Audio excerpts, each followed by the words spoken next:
Terminator 3 Rise of the Machines is a movie that really falls downhill after the successful installments of the first two films.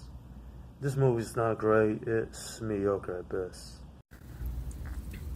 Okay, so the basic plot of this film is that this movie takes place several years later after the events of Terminator 2. John Connor, who's now an adult, has been living off the grid in order to keep himself away from people in case any more Terminators come after him. And from there, we have two more Terminators that are sent back in time. One to protect John and the other to kill him. And one of those Terminators is a TS, which is a combination of the T-1000 and the original Terminator. I have to say, it's an interesting villain in this film, but it was basically there for sex appeal. I mean, basically, if you watch the beginning of this movie, there's one particular scene that just says sex appeal all over it. And I felt like that got in the way of this film. Of course, you had Arnold Schwarzenegger coming back as a Terminator, and his age clearly shows in this movie.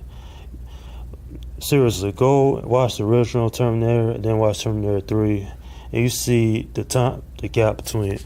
But anyway, this film's mediocre. It's not all that great, and the guy who plays John Connor does a okay job. He's not terrible, but he's not great either.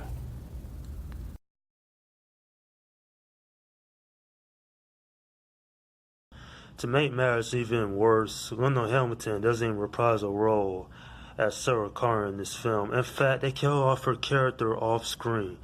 How lame is that? I mean, if you're gonna kill off Sarah Connor, at least do it in a movie, but she was one of the strongest characters from the first two films. And the fact that she's not even in this movie is a major shame. And another thing, this movie is full of parody. How can I take this film seriously when the film itself won't take itself seriously? Like, for example, later on in the film, there's a scene in a gas station where Arnold Schwarzenegger just straight up does a parody, and it's not that great. If you're really curious, check it out if you like a die-hard fan of the series. But if you've seen this film already, just steer clear away from it. Okay, on a scale of 1 to 10, this film's getting a 6. Not the worst Terminator film ever, but this film's not great either.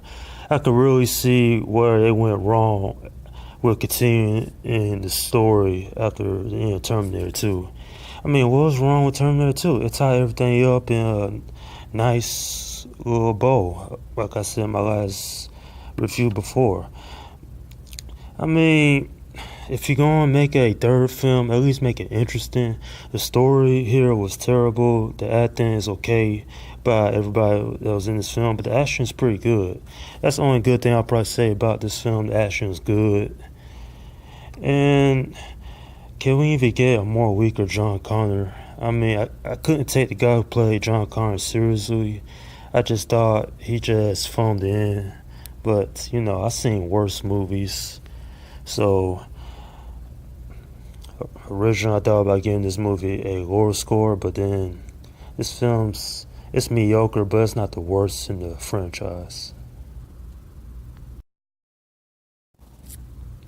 And that's my review of Terminator 3 Rise of the Machines. Leave a comment in the section below. Let me know, have you seen this movie? And if you have, what do you think about it? Do you hate this film? Do you enjoy it? There's probably some people out there who's probably enjoyed this film, but I'm not one of them. This is not the worst out of the franchise, but it definitely is a huge step down after the major success of Terminator 2 back in the 90s. I don't know where this film went wrong, but James Cameron not returning is one of them.